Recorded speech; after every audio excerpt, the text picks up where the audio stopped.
I can imagine, and I think people will grant, well, that makes sense, that the discussion must have taken a long time. There must have been a lot of back and forth. Lawyers being lawyers, I'm sure some people were saying, look, this is not going to be easy.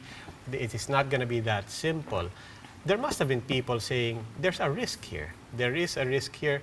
What happens, for example, and how was this discussed and resolved?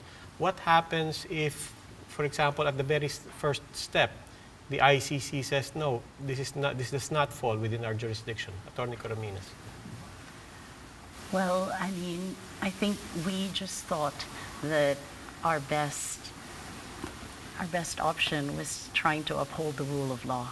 I mean, even if it's international law, because what do we have, right? I mean, as the president has acknowledged, we don't have the might military, yes, we don't have the might of China. So these are international institutions that have been set up for everyday people like us, right?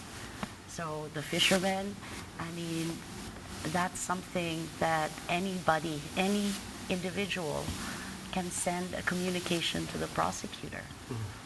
So, but is there in fact an element of a gamble here?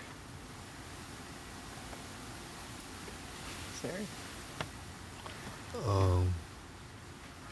I think there's a gamble to everything that you do, but what we're doing here is we're taking a calculated risk. And we think that based on our assessment,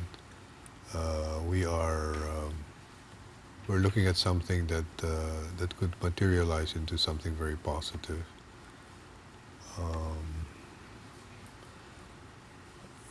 I think, well, the ombudsman had spoken about how she got to be in the project.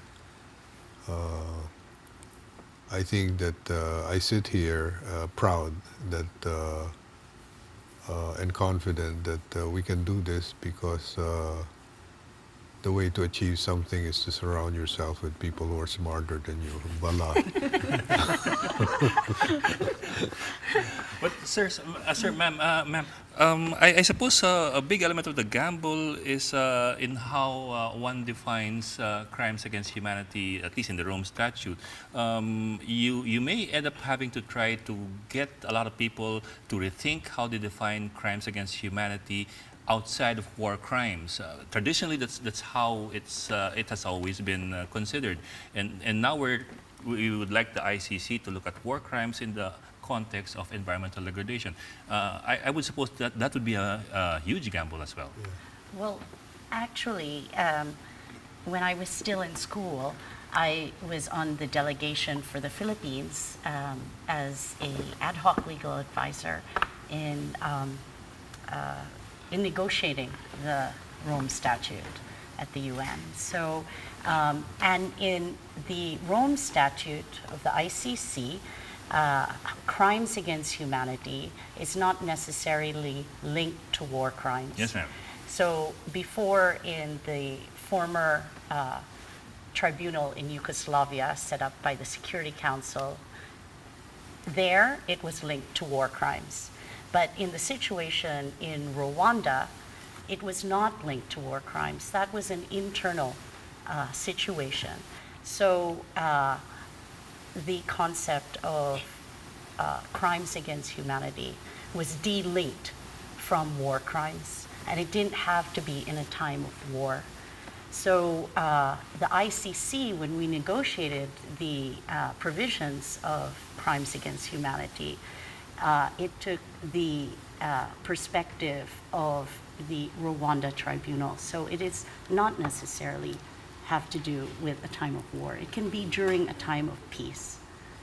And on September 15, 2016, the Office of the Prosecutor of the ICC issued a policy paper, which included actually environmental cases, right, as part of crimes against humanity. But is this the first case that is invoking this policy of prioritization in accepting cases? Yeah, I don't know the answer to that question, but on the basis of how we've studied it, there are three criteria. It has to be widespread, it has to be near permanent, and it has to be massive. even for any case on crimes against humanity. I think so, and using those descriptions, I think it fits very well in terms of what we're trying to do here.